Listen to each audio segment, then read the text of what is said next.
today we've got another in our series of throwback episodes from our old YouTube channel, Straight Up. If you want to check it out and know what we're doing, look back to our special announcement that we have in the YouTube feed. But today, Claude King. King. Dr. I think he's Dr. Claude Dr. King now, Claude King. yeah. But we talk with him about... he's a therapist.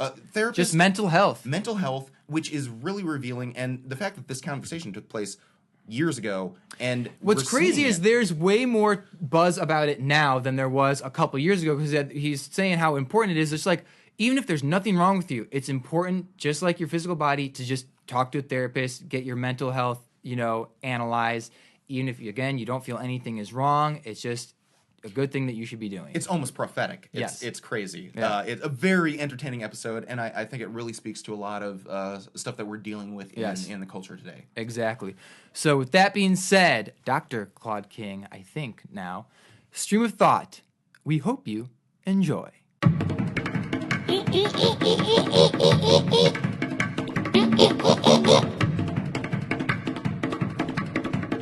Welcome back to Season 2 of Straight Up. We're really excited. Our guest here tonight is Claude King.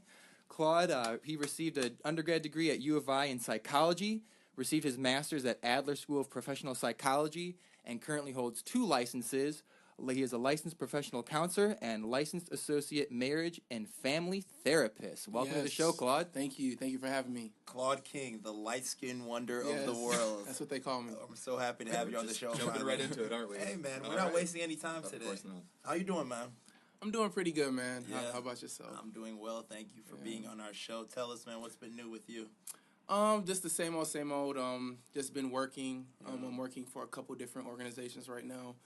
I'm working with Catholic Charities. I've been there for about 2 or 3 years as a therapist. Also, I work with clients that are mandated by DCFS to receive therapy. So I work with parents and kids alike, doing individual and family therapy. And then also I'm working with another organization called Remia Services. Okay. And they do some of the same work, but it's a private organization. So I'm a contract therapist with them. And I do like some home-based work with them, and then some other stuff as well. Yeah. And so, how did you end up getting into this? That's like one of those things. I knew you kind of. We played football together back in high school. Right. But I don't think I knew you too well. And how did this end up emerging? Is this like passion for service come from somewhere? Yeah, definitely. So my dad, he's a United Methodist pastor. That's right. Yeah. And my mom is a teacher. She's taught in CPS for 35 years, so she just retired this past year. And then kind of just growing up, just, sitting at the dinner table, my parents would talk, and I would just kind of observe and listen. And they would talk a lot about just problems that were going on at both of their jobs. Like my mom, she taught in Inglewood, which is a very, very dangerous community. And just kind of like some of the community violence, some of the behavior problems that the kids were having. And then my dad on the other side, he would do premarital counseling and help people that was kind of his ministry. He was a youth pastor as well too. Okay. So kind of growing up, I kind of had in the back of my head that whatever I decide to do, I need to make sure I give back to people. So that led me to going to U of I and majoring in psychology. After I finished my psychology degree, I didn't really know what I wanted to do with it. It's such a broad field. And they tell you that you have to at least get your master's in it. But I wasn't ready for that. So I took a year off for school. I worked in a residential center with kids that have social and emotional behavior disorders. And through that, I kind of got my foot in the door of the counseling field. So I worked with, I only had a bachelor's degree at that time, but most of the people that were working there had their master's, and they were in social work and stuff like that. So I got to kind of see how they worked with the kids, how they counseled them, how they de-escalate a crisis and stuff like that. A lot of the kids there had, like they were autistic, depressed, had anxiety or aggressive.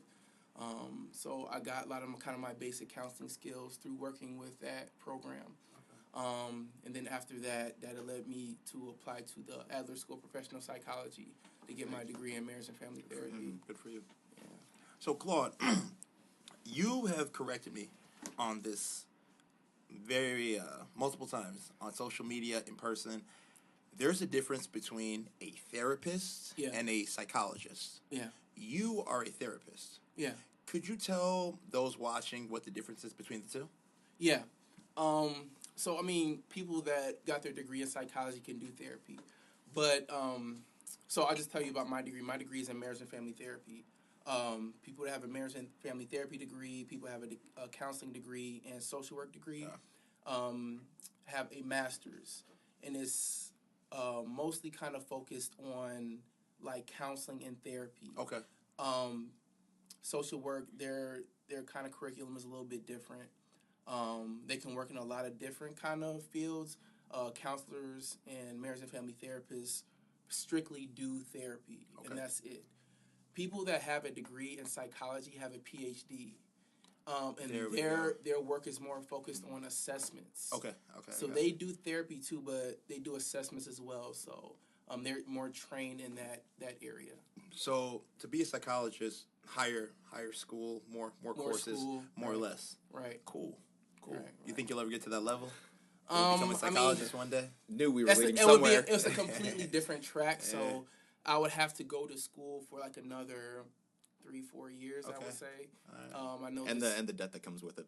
Right, and more student loan debt. Yeah, Exactly. And go. I'm not willing to go through that. So everything that I want to do, I can do with the degree I have now. So it's no point in going back to school. Did you ever think about the ministry? I know you're like talking like a PK right now. Yeah, But, was that something that ever like crossed your mind? Real quick, kind of. we'll edit. Just pull yourself forward I'm sorry. a little bit.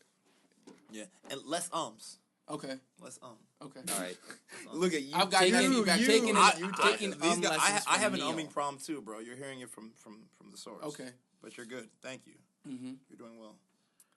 So PK, yes or no? Yes. I thought about it previously. My dad, he's a pastor. My grandfather, my great-grandfather have 4 uncles that are reverends too. Oh wow. So that was not expected, but people thought I might go down that path. Wow. Yeah, that's sort of precedent to be set right there. Right. And I mean, a lot of the work that I do is very similar to people that are in the ministry as well too. But He can't go into ministry. He's different too path. wicked. He's too wicked to go into He ministry. used to be very righteous, man, but things change after you graduate from Glenbard West. You guys. That's what happens. Just ask Neil. Kind of go down a different path. I'm sometimes. so sorry. I am the product of my environment, but I am getting better. But you thought briefly about getting into ministry, but you decided that becoming a therapist was more. Yeah. That was more of your calling. I wanted to have more of a clinical background. And Nice. I wanted to work with people that were experiencing trauma and different social emotional behavior disorders. And I didn't feel like I would be able to do that with just a degree in divinity. That's why I decided to go into the field I went into. You can do many things with a master's of divinity. Just Oh, never really? count that Really? out. But I guess I was wondering, having this like background of all your family members who were in the ministry or social service field, you had to have been pretty prepared heading in. But when you got in there, was there something or an event or like a environment that you just didn't expect? Yeah. So my family is very, very calm. We're very rational people. And going into this field, my first job was at a residential center where kids were just like very emotional, like get triggered very easily, would say like the most messed up things to you, would throw stuff at you, a lot of behaviors that you would not see. And that was kind of shocking to me at first, and I didn't know how to react or respond to that. But, thank God the people that I was working with were very experienced with working with that type of population. So they were able to model how do you respond in those situations. Okay. But yeah, that was kind of shocking for me too. I was more so expecting being able to just kind of speak to the kids one-on-one and kind of like help them process through some of the problems that they were having. And So it was like a group group setting then, or like what did it look like instead? Yeah, so it was the way it was set up is a residential center. There was like 6 different dorms. There was 3 for boys, 3 for girls, and they were kind of set up by age group. And we had maybe like 4 or 5 counselors in each dorm. How many kids in each? There was about 11 or 12, and I worked with the okay. youngest group. They were from like 9 to 12 years old. So the kids would wake up. We would wake them up, get them ready for school in the morning, help them like put on their clothes, make sure we prompt them to brush their teeth, all that stuff, make the bed and stuff. Then they go over to school from 8 to 3. There was a therapeutic day school attached. So they go to school. Then there would be like another set of staff that would come in, and then we would have like an introductory group. This is kind of like what we're going to do during the day, the activities. And then a lot of the kids will have stuff that would come up during the day, like, oh, this kid said something to me. I punched him, or he did this to me. I'm going to be passive-aggressive, and I'm going to say something that's going to trigger him and send him into a crisis. So then, like, little stuff. And we were pretty much teaching them relational skills, like social skills that they weren't getting at home. Then when the kids would get too aggressive and we weren't able to like de-escalate them verbally, we would have to put them in, we call them TCI holds, which is therapeutic holds. So then we have to restrain A nice them. way of putting someone in the headlock. Well, you My don't put man. them in the Oh, headlock. my You don't man, put them in the headlock. Those but, Glenbard West football skills, y'all. but you would restrain them in a way that was respectful, so you wouldn't hurt them at all until they were able to kind of calm down and return to baseline. Because I know, Claude, I know a girl who's currently, she does what you do. She's a therapist in Milwaukee. And Okay. she works with a lot of special education kids. So one of them tried to attack her. Yeah. And she told me the same thing, the therapeutic hole. I'm like, the nice headlock. And I made that joke to her then. And she's like, more or less. But now she's got some type of lawsuit out against her. So tell me about, like, do you have to deal with any legal ramifications doing what you do? I mean, it sounds like it could be very stressful. She makes it, seem to be very stressful. Talk a little bit about that. Yeah, The you legal have side of to what you be do. very careful, especially in this field. We have a code of ethics that we have to follow. But with residential, it's a very high risk setting to work in because you're liable to be sued, especially if you have family members that are involved. Yes. You have the residential center I worked at the University of Chicago, which was my first job. A lot of the parents were involved. They were kind of like well-to-do parents, and Absolutely. they just sent their kids there. Then I worked in another residential center in Rockford, and these were DCFS kids who were removed from their families. So they didn't have a lot of family support. But you have to be careful how you restrain kids because there's been instances where people were restraining a kid and the kid couldn't breathe and they died. I've heard of that. Or the kid got severely hurt, and then that puts the residential center at a big risk for losing its funding because they're not going to want to send any more kids there if kids are getting injured. Absolutely. So you have to be very careful with that. Got you. Absolutely. So what's the most like joyous part about this job with all the stresses and things that come with it? Well, I don't work in residential anymore for that specific reason. Yeah. But at Catholic Charities, I love it. It's kind of like it's a community kind of mental health setting. So we have counseling rooms. We get referrals from the community and get DCFS referrals. So then we call them, make contact with them. They come in, we schedule an appointment. They come in, we meet with them. And I like that. I like doing therapy with people. I like having somebody who's having a difficult time in their life be able to trust me so I can kind of guide them and walk them through the process of healing. And that's the thing I enjoy the most is helping people and seeing them make a change, especially my parents who have gone through a lot of trauma in their own life and their own family that never got it addressed. And it's sad that they had to come to this point to come to therapy, but being able to help them through that. Yeah. Well, you're constantly serving as more or less, a pastor for people on a regular basis. What do you do for your own self-care to make sure that you're like still there? Like self-care is a big part of this field. Yeah, talk a little about that. I like to work out. I go to the gym. I run, lift weights. You skip leg day. I don't skip leg day. I hit legs today. Skips actually, leg day.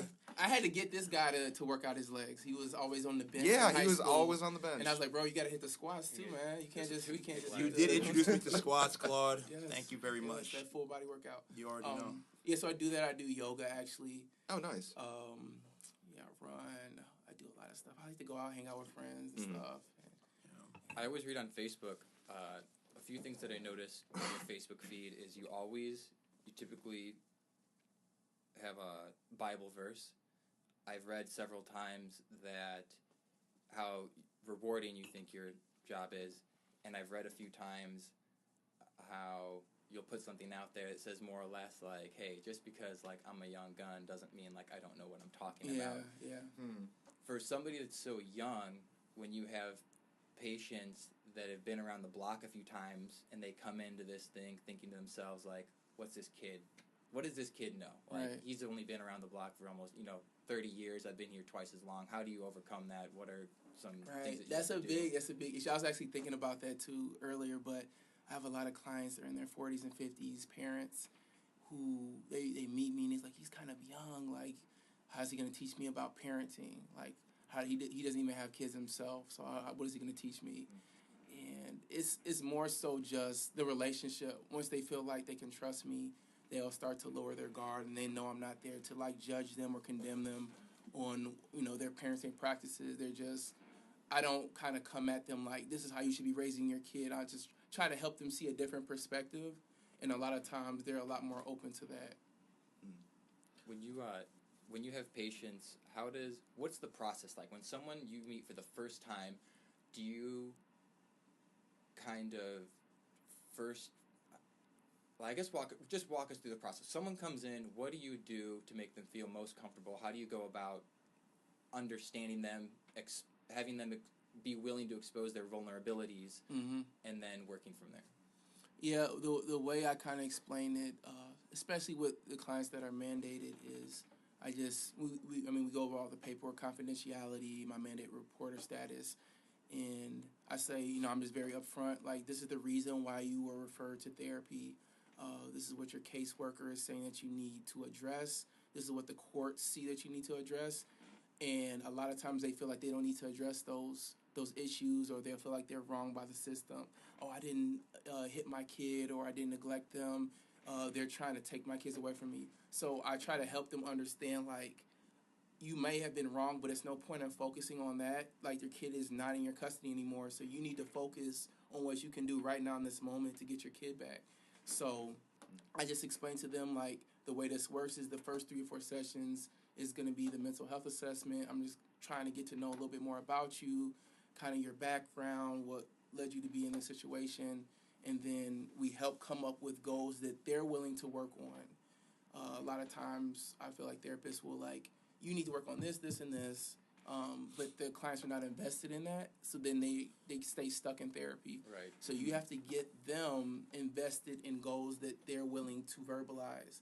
And then once you do that, and you might say, okay, it's good to work on these goals, but the court, when you go to court and testify and they're looking at your progress, the judge is also going to look at if you address this domestic violence issue or this abuse issue. So you might want to have a goal about that too, just as a suggestion. So, as a therapist in Chicago, Illinois, one of the greatest cities ever, talk to us a little bit about the demographic that you work with. The demographic I work with is primarily low income, Black or Hispanic. I think I had maybe like one white client, one Caucasian client, but they're mostly low SES clients. Okay. Male, female, age range. It's a mix. Okay. Okay. Yeah, age range too is a mix. Okay. And then I work with kids too. Okay. So what's that like, Claude, as a young Black professional dealing with other minorities that have come from crazy backgrounds and situations? How do you relate to them? Yeah. Get them to invest in whatever the hell you're trying to tell them as a therapist. Right. I think it's actually me being Black. I think it's actually been an advantage for me. Okay. A lot of times in the Black community, there's this stigma for not wanting to go into therapy because it's seen as a sign of weakness. And a lot of people in the Black community rely on church to kind of get that counseling. Yes, and you put up an excellent article about that. We'll talk about that later. But right. So there's a big stigma. So a big part of it is just, I guess, the fact that I'm Black helps out a lot. They feel like they can trust me and they don't feel like I'm against them. So that reduces a lot of barriers at the beginning. But yeah, I love working with my community, and it's kind of a different dynamic too because I mean, I grew up in a middle class household. I grew up in an intact family, and I can't relate to a lot of my clients on that level. But just from hanging out with a lot of different types of people that grew up like that throughout my life, and then talking to a lot of clients, I understand their perspective, even though I haven't experienced a lot of the stuff they went through myself. So I'm able to relate with them, which helps out a lot in terms of building that therapeutic rapport. So what you're saying more or less is, yes, I haven't dealt with all of the trials and tribulations that you have, but that doesn't mean I'm more privileged than you, because I've had to deal with my own plights as a black man as well, whether I'm coming from this level or that level. Yeah. Which is very powerful. Powerful Right. place to come from. Right. That's what's up, man. Yeah. Good for you. But also, you have to, me being in the position that I am, I have to recognize that, I try to empathize with what you're going through, but I might not really understand it because I haven't experienced it. So I have to recognize that privilege at the same time, and try to really put myself in a position where I want them to educate me, and based off the things that they've experienced, so I can try to gain their perspective. Yeah, absolutely. Yeah. How easy is it to do that? 'Cause, I mean, like, I know a lot of people aren't very open to Right. being revealing about their own life story and their own stuff that they have going on in their head. So, do you find that your BS meter is like working overtime sometimes, or is it like you develop a rapport with them where slowly over time their defense is lower and they're more honest with you? That's something I really had. That was a good question. That's something I had to learn. You have to keep a certain level of skepticism when you're in therapy. And when I first started off, I would just believe everything people would tell me and stuff, and then I find out later, especially kids lie to you about everything. So you have to keep a certain level of skepticism. It's sad, but I have to really question like everything they do, and I have to go a little bit deeper underneath the surface to really kind of determine if what they're saying is true. So it takes a while to be able to do that. What do you do if you find out that they're not being entirely like open and honest with you? Like, What's your therapeutic chokehold? Yeah, That's what you got to do, right? Oh my God, it's been a lot of times that's happened where I was working with clients and they relapsed and they started using drugs again, and it's a very awkward conversation because I'll find out from their caseworker that they failed a drop. And at first I was like, I don't know how to confront this, and I don't know if I should just be very direct or like wait for them to tell me. Some clients will tell me themselves, and other ones I'll have to be like, you know what, so I had a conversation with the caseworker, and they told me that you had a positive drop. And like, I'm not upset or anything, but I'm more so just trying to figure out what triggered the drop. I'm not like upset at my clients because that's a part of the process. It's relapse. You aren't here to judge them. You're just trying to help them. Exactly. Gotcha. So, yeah. So talk about this, Claude, because this is something I thoroughly enjoy speaking with psychologists, therapists, black therapists and psychologists. Why is there a stigma around minorities receiving therapy? Why? Like, I remember I had an aunt, you guys, and she was dealing with depression. She dealt with a lot of crazy stuff in her life, and she would go to a therapist, and everyone in our family, not everyone, but some people in our family would frown upon that. They would say, oh, you're going to see that witch doctor, the shrink. Why would you go to a shrink? Just go to church, pray to God, and he'll make everything better. Right. So I want you to tell me, Claude, in your personal experience and what from me and what you know as a professional, why is there a stigma around this? Yeah, mental illness is very misunderstood. I feel like in our community, it's like if you have a mental illness, people think that you're crazy, right? I.e. Kanye West. Right. People think he's crazy. What Kanye West is... No, he's crazy. He's definitely crazy, but... Yeah, he's got a lot of stuff going on. That's a whole nother conversation. But a lot of people think if you go to a therapist, that means there's something wrong with you. When in reality, therapists go to therapists themselves. It's like you're going in for a doctor for a checkup. It's not necessarily something wrong with you. When you go to your primary care physician, you're getting a checkup to make sure that physically everything's okay. But we don't do that in the mental health field. People just don't go in like, I'm just going to go in for, an assessment with a therapist to make sure I'm okay up here, right? We go to a therapist when there's something wrong or we're in crisis, right? There's no preventative, care for therapy. Well, I think that's a part of it. And I think another part of it is just the stigma with the black community where we have this idea that we're resilient and nothing affects us and we just shrug everything off. It's a legacy of And black it's a folk. sign of weakness. We withstand if we go anything in for bad therapy. that can happen to you. Right. We're not And supposed to do that. we don't have a culture of going into therapy. And I think that's another big issue. Do you know what I personally think it is, Claude? And I've told this to you many times before, and please correct me if I'm wrong, gentlemen. I will be happy to. This is what Rickson enjoys doing. That's why That's we why have I'm this here. dynamic going. Go on. I honestly think it's because we're over medicated. See, I think when people from our community here, you're going to see a therapist.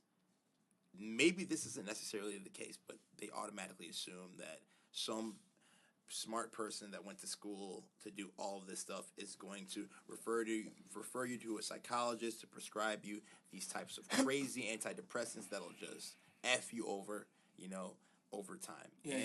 I'm not against therapy. Speaking to someone about your problems, again, I've had personal issues in my life, and I've gone to you as a friend, and you've helped me out, and it's helped me immensely.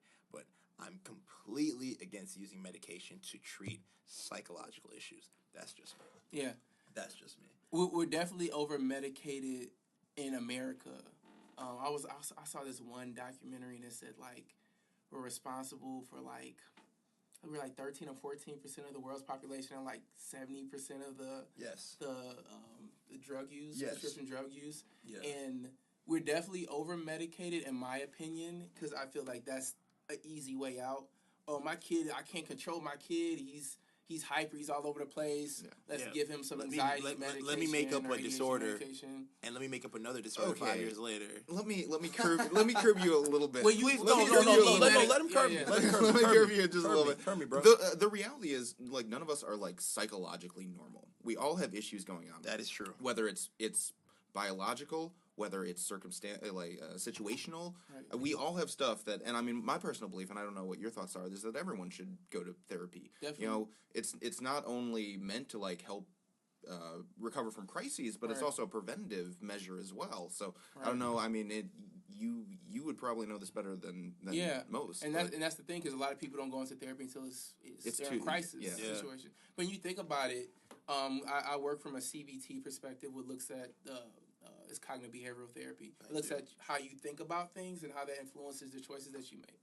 But if you're a person who has black or white thinking, you only see things all the way over here, all the way over here. That's called distorted thinking. That can lead to really bad choices, right? Okay. Or if you like to generalize things, or it's called catastrophizing, when you blow things up out of proportion and you make things bigger than what they need to be. Those are all unhealthy ways to think about things. But people don't know that unless you go to a therapist. And the other thing too is But that you shouldn't use a drug to treat that issue. That's my only issue. I'm not situational. against. I am not against therapy, you guys. For Right. those watching, if you have to speak to someone, a professional, a friend, Right. to deal with whatever cognitive issues you have, fine. But I personally believe, and I'm gonna quote Cat Williams on this one, okay? Oh, goody. But he wise words from this man. Let me tell you guys something. He said the doctor will prescribe you medication, okay? You'll have one problem, but end up with 10 side effects. Yeah. And become reliant on this medication that's been hurting you and making you worse. Right. That's Totally medication abuse. But the way Yeah. medication is supposed to work is that you take the medication. If it's say it's a kid, for example, that is not manageable in class, he's all over the place to the point he can't learn. The medication is supposed to stabilize the behaviors. Then you're supposed to go to therapy as well too. The therapist is supposed to teach the kid coping skills to be able to manage those behaviors. As the kid learns those coping skills over time, the psychiatrist who prescribes the medication slowly decreases the dosage that you're prescribing to the them. point where they're all the way off the medication. Some people who have psychotic disorders like schizophrenia, they're going to be on medication for their whole life. So it's not really applicable with them. But the key is you're not supposed to be on medication for your whole life. It's supposed to be temporary. Right, to stabilize the behavior so you can learn those skills so you don't need it anymore. I've got a question for you. Yeah. in the time that you've been doing this, what type of, I guess you could say, corruption, so to speak, have you witnessed that happens behind closed doors? If any. Corruption. You really think that he can comment on this? I'm not If, asking about. I'm not saying name names. I'm just Yeah. saying in general. Have you seen things where you're like, dude, this is not right? People like. Are you like Yeah, I referring can to- speak- Yeah, I can speak on like that. like a The public doesn't know psychiatrist about it. prescribing The medication public to a doesn't know patient about that it. doesn't need it. That happens all the time, y'all. Well, when in terms of the psychiatrist, I've read a lot and saw some documentaries about how the pharmaceutical companies will pay doctors and psychiatrists to use their medication, and they get, like, I guess, kickback money Right. from the pharmaceutical companies for prescribing people medication. So I say that is I would say corrupt in that What way. he's talking about. Um, Actually makes me really fucking mad. And with, I guess, my DCFS clients, a lot of the integrated assessments I read, which is the document that's first put out when there's an investigation of abuse or neglect, and they go out to investigate and collect all this information. I mean, I feel like a lot of the stuff is just maybe lapses in judgment that the parent may have had, like the parent is cooking and then like a 5-year-old opens up the door and walks out. And that could be seen as neglect. And then you get your kid taken away, and then you're proving to the system for another 1.5 to 2 years that you're a fit parent. Is that like a common occurrence? That happens a lot, actually. Really? Yeah. A kid just walking out. Well, not something. that, but like just lapses in judgment. All of our parents Like- probably had lapses in judgment, right? Yeah. But like the way the system is now is that you almost have to be a perfect parent, and then you have teachers, therapists, pastors who are mandated reporters. So if they see something that's considered abused or neglected, they have to report that. They have to. And that puts parents in, which a lot of these parents are really good parents. It's just like they may have messed up one thing, and then now their kids are taken from them. Or like now everything has to be sugar coated and cookie cut. Like kids can't learn with a standard whooping. Right. Man. Don't knock them over the head with a baseball bat. But it's like before you know it, like My man this kid Victor. got Knock soap- him over the head this with kid a This got- is why this he's kid my got guy. Soap in the mouth because he said a dirty word. We got to investigate because that's abuse. Like, Right. no, Victor. it Right, was just but being some of a that little stuff shit. is abuse. They more so, if you leave a mark on your kid, if you're hitting your kid to the point where you're leaving a mark, Right. that's abuse. Wait, what do you When mean? you're in Leaving? I mean, Claude, and I'm not even trying to make a joke. I mean, you guys are Caucasian and light skinned, so if anyone hits you, it's going to leave a mark, especially when it's merited. It's different. So if mom hits you once, Claude, because you Yeah. did something bad and it leaves a mark, were you just abused? Right. I mean, that's the debate that's Okay. going on. And the system sees it as abuse. What? But there's different, like, if you're hitting a kid, absolutely. let's say, okay, Adrian Peterson, remember, he got in trouble for Yes. abusing his kid? Yes, sir. He had his kid get a switch, which is a branch off a tree, and he was hitting him in his groin area. Yeah. And it was leaving bruises, and he had, like, open wounds. That's abuse. Okay, but that's excessive. Again, Claude, you're light skinned. Right. All right, you're a good looking light skinned dude. You'll have a light skinned child. Right. You'll light that ass up Right, once right. or twice. But look, this is the and thing. then it'll leave a This mark. is what I learned in grad school. We learned positive parenting. Okay. So what we were taught is that when you hit your kids when they do something wrong, you're not communicating that they did something wrong and you're getting punished for it. You're communicating aggression and anger. The kid is not getting that they did something wrong and I'm getting punished. They're seeing the anger, right? So then you're raising your kids out of fear, right? Instead of helping them to understand, like, you made a poor choice. These are some other options you could have had. And a lot of things the kids can learn just, like, they run out in the street and they almost get hit by a car. That's a natural consequence. You learn, okay, I'm not going to run out in the street again, right? Some things kids can learn without being hit.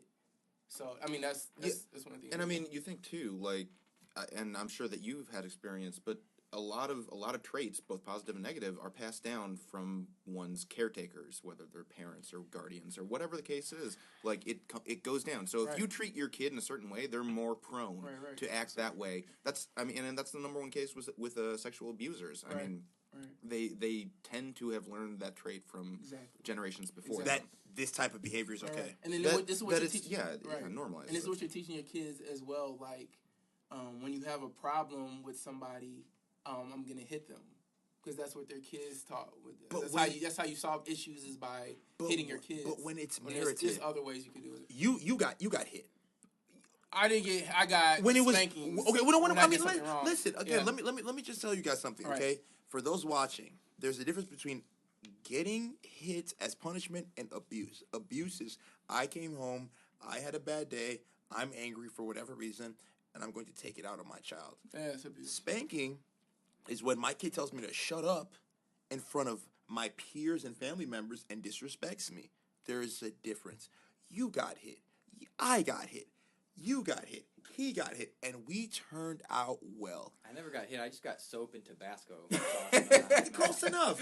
Like all I'm saying is, and I'm going to tell everyone again watching worldwide, hit your kids, America. Hit your kids, because I'm telling you, when it is merited, because that kid will. You know I'm a mandated reporter, right? Neil's that's Good thing you don't have any kids. No. Listen. I'm gonna have Remember kids. to like, comment, and subscribe. Listen, you guys. Again, I'm telling you, I'm a first generation Cameroonian kid. We are strong advocates. We have to instill discipline and respect in but these I'll kids. say this, Listen, I'll say Riz, this. at an early Yeah, age, yeah, man, yeah. you can't play that mess. Right. Again, when it's merited, I'm not going to come home from work. I had a terrible day. Yes, I we got into my understand. boss, We understand whatever. what you're But saying. if my kid is acting up, he or she will be punished Now accordingly. let Claude hit you Right. metaphorically. So look. When a kid is able to understand That was nice, verbally by the way. what they did wrong, it's no need to hit them anymore, right? You, I feel like you hit a kid or you pop a kid when they're 2 and they're about to touch like the stove or whatever and burn their hand, and you pop them because they don't understand why they can't touch the stove. But when you're 10 years old and you understand Neil language, Batang you don't have Jr. to hit them. You can explain to them why you can't touch the stove. If Neil Batang Jr. Okay, Oh, dear says God. shut up to me at the Batang holiday party, he's about to get lit. Okay. It's not about to be excessive. I'm not about to kill him. No But dude. switches to the groin area. That would never happen. But he might get backhanded once or twice before I there's- even come to. You think about it though, like, and I'm sorry. No, I'll So let you when your kid goes to school and a teacher is like, "What happened to your lip, little Batang?" I hit him once like or my twice. daddy Hey, hit me. Yes. tell Hotline them. call. You got Listen. people coming to investigate Listen, you. Is that worth losing your kid? Listen, they come investigate. Listen, I'll tell them straight up. I stand proud and say, listen, this is how I raise my children. You guys that do not believe in hitting your kids are the ones that become soft in this world. That's not true. Expect a participation killing me. trophy. I can see this all for right, in like 20 and years. do all of this. The That is the media truth. stock has dropped. The CMO has just been indicted on child abuse. Listen. I can be the scapegoat for this. That's fine. Claude, you're Ray Lewis. You support Ray Lewis, right? You are behind Ray Lewis and everything he stands for. You think he didn't hit his kids?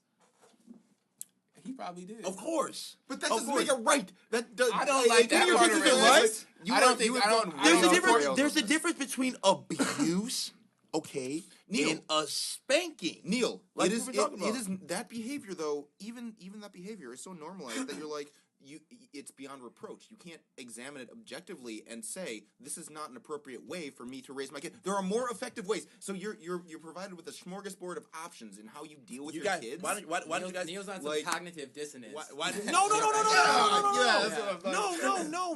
You were so Like, you were so imperative. invested. You were Listen, so out of invested the in this question. particular lifestyle. Listen again. Like- The most respectful kids I know, people I know. No, Everyone that's was- anecdotal. You can't. That's you not- can't. that's not anecdotal evidence You is not. have no idea of representational. knowing that, bro. You Like, cannot say. Really? You cannot Really? say. I said I personally know. I didn't say it stands for you. I said that I personally know. Good, but that doesn't make it true. Okay, so let me finish my point, sir. What I'm saying is that the kids that I personally know are the ones that got hit. Again, it doesn't mean they were loved less or treated as less than none.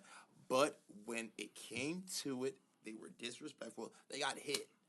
The question is, are there more effective ways in which to ingrain Yeah, positive? there are. I'm sure. Give me a behavior. participation trophy. Take away my iPad That's for not- 5 minutes.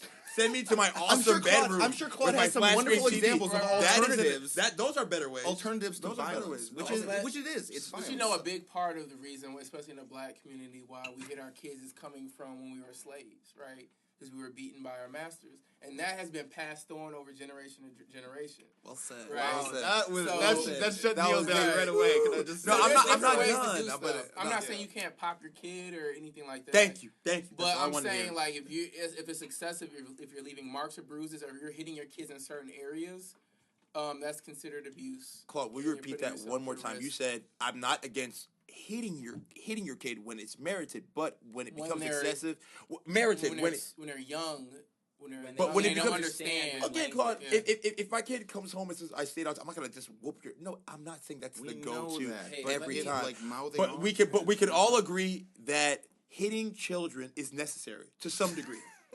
I wouldn't say that, man. You just Let me did. sum it up. Let me Let me sum it up. mind Neil, right here. Neil, I think Oh I my got this. I God. think I could. No, because why are you guys like trying to disagree? Like stop with the PC Why are shit. you No, trying to disagree? no, be fucking like honest. Oh my God. We're not being PG. You, no, but That's you how I are. feel. No. You just, bro. You just said, Claude. You just. I'm said, saying if you popping your decide head. that you want to hit your kid, be You're not careful. gonna hit your kid. I might pop my kid on the head. Thank you. But look, but Thank look, you. Look. I'm just saying if you decide to take that, I'm not willing to take that risk. Because I work in the system, and I know, like, if you're willing to take that risk, just make sure Claude, you're careful. I promise, Taylor, your baby, you're beautiful. You will hit that kid. I'm not saying it'll be the norm, but you No, will. because put that on you know me. what? You know what though? Yeah, that was kind of funny. You have a responsibility as a parent though to be able to communicate positive ideals to them in their various forms. And like violence I don't think is ever the answer to correct a bad behavior.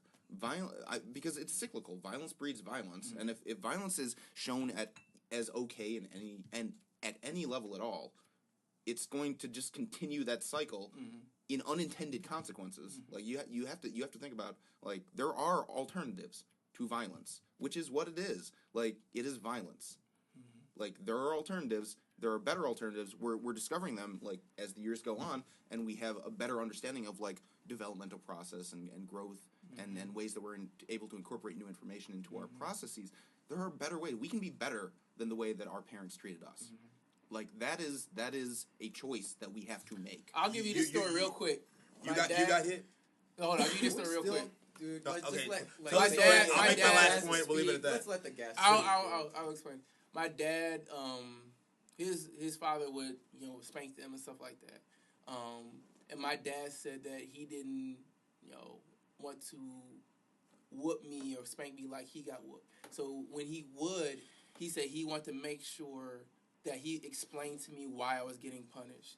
And my dad's a pastor, so he's very long-winded. So even before I would get the punishment, he would talk to me for about 20 minutes and explain what I did. And the whole time I'm just like, can you just get this over with? Like, I don't want That's to. the punishment right there. The Right. anticipation for 20 minutes. Right. So he would explain to me what I did wrong, and then he would hit me. But then it got to a certain age. I was maybe like 9 or 10, and he's like, you're too old to be getting spankings. You understand right from wrong. I don't need to do that anymore. It was appropriate when you were younger, when you didn't really understand, but now you do. So there's different ways to parent now. You got hit. I got a question for you. Let me Neil. finish So my much, Neil. point. To edit it. Why Neil, would I you? have No. I have a question for you. No. I have a question for you. Yes, I have a question for you. Yes, Victor. What? sorry. Why is your kid telling you to shut up in the first place? They heard That it is at a school. reflection of poor parenting. So- Okay, Claude, They heard Victor, it at Victor, school and kids they are have to followers. get it. They go to school, they'll hear a word, they'll Attitude hear the reflect word, leadership. shut up. Captain. You know what'll happen? Kids, all right, that look like me and Claude will go over to houses of kids that look like you and Rick's, right? And they'll hear that word thrown about at their house. Shut up, mom. Then they'll go back to their home and I wouldn't say that. and say, oh my God, I was at my friend Timmy's house, and he tells his mom shut up all the time. So I'm you're gonna a try snitch. this. You're saying So you're saying that you wanted to do that? You want to when you saw You like, just- your you just friends want trying different validation. stuff with their parents? Like, oh, I should try that with Miss Batang and see how that works out. Claude, listen. I went to my friend Ezra's birthday party. Ezra, How old were you? a biblical name. Okay, How old were you? 7 or 8 years old. So when he said shut up, I went to the what birthday he party. was He right, said because he that's- literally he was a freckled, like chubby kid with like a mushroom blonde haircut. He says, like his mom didn't have like enough money for popcorn. I said, "Come on, mom, shut up, come here!" And he yells at her, and I'm like, and she responded. So as a kid, you're learning, you're socialized. I'm like, oh, if you say shut up to your parents, you can get what you want. So I tried that on Moomy Club. And it unfortunately didn't work to my advantage. Right. Then I learned, and she got a little physical with me. Again, it wasn't excessive. I wasn't like, but I was like, maybe I should not do that. Okay, but brah, I know Brah, Claude and Rick's is saying Brah, anecdotal, but again, Brah. I just have this personal opinion, and there's no conclusive evidence to prove this. But I truly believe it's merely personal, gentlemen, that people who are physically reprimanded accordingly when merited turn out better in life. Okay, brah. We are doing You would that have right. to conduct your own research Yeah. on that. Obviously, We're but gonna need a part listen, two. I've got You three need to have people a here. control study, an experimental study, and then you need to And don't forget- group, and then you need to conduct what? that research, and let's see what the recommendations are. All right, And then cool. what the I'm done conclusion talking is. about the whole Yeah. hitting your kids. 'Cause I'm not gonna buy Are you into gonna? it. You gotta ask Claude one more time. No, I've got Yeah, more. like red. So, Claude, on a more sensitive note, talk to us a little bit about the clients you deal with who have dealt with like sexual abuse, domestic violence, things like that. What are those conversations like? Are you dealing with mostly women, or do you deal with men who have dealt with this as well? Well, the kids that I deal with, a lot of them, Catholic Charities, we're kind of specialized in sexual abuse. So a lot of our kids, both girls and boys, were either victims or the perpetrators of the sexual abuse. Yes, sir.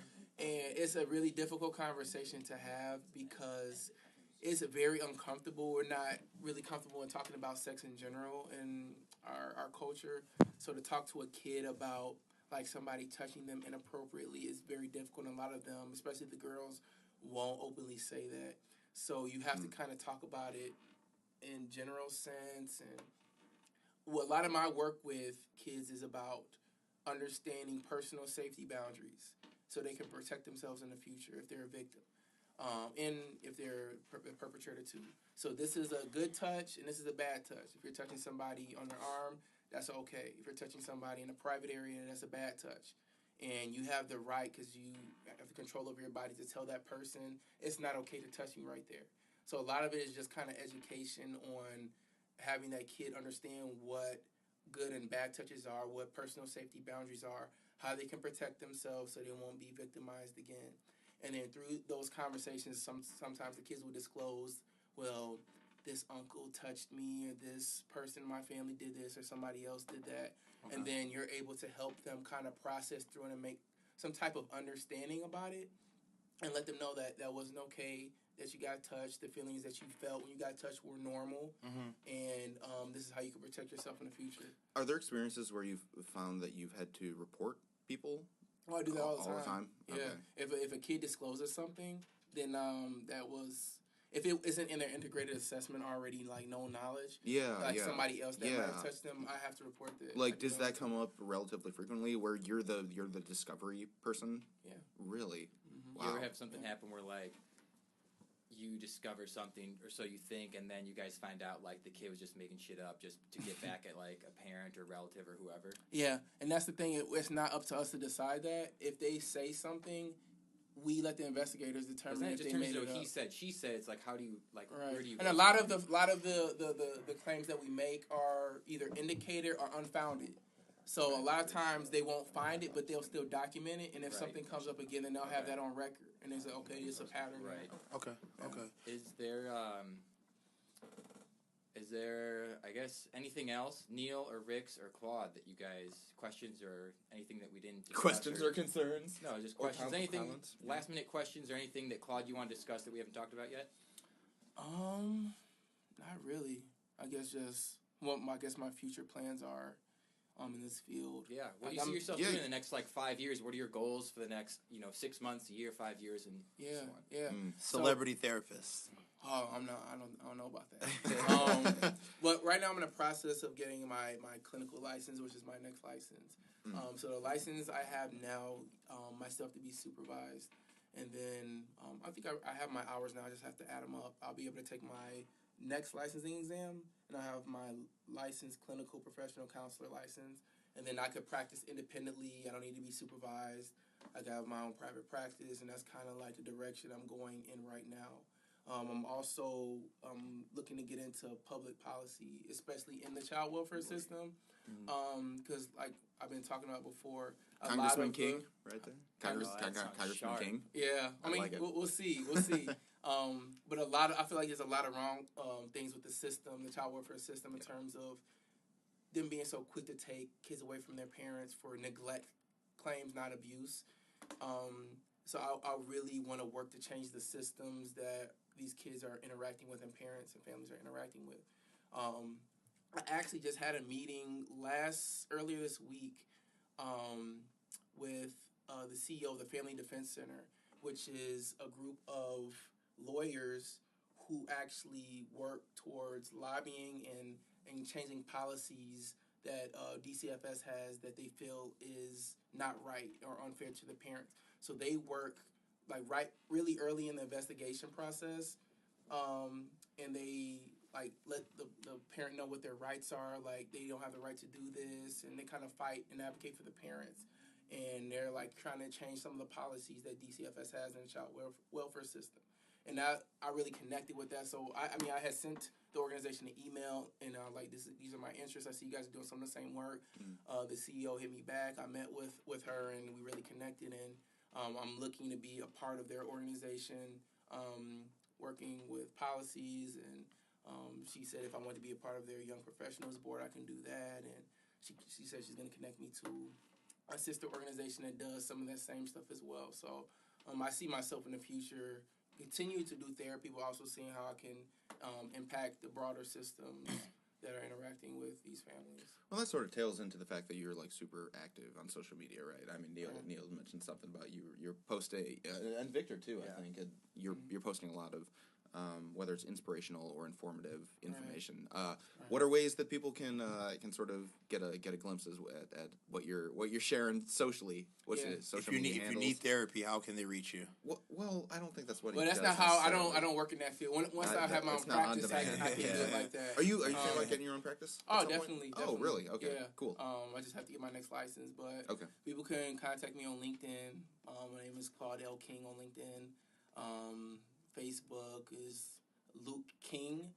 And I purposely did that. I changed my name because a lot of my clients would try to search me on social media, especially the kids. Interesting. So I had to change my name to Luke King. I was like, why am I friends with the Luke King? Right. I'm so confused now. So I did that on purpose. So Luke King on Facebook, Claude King on LinkedIn.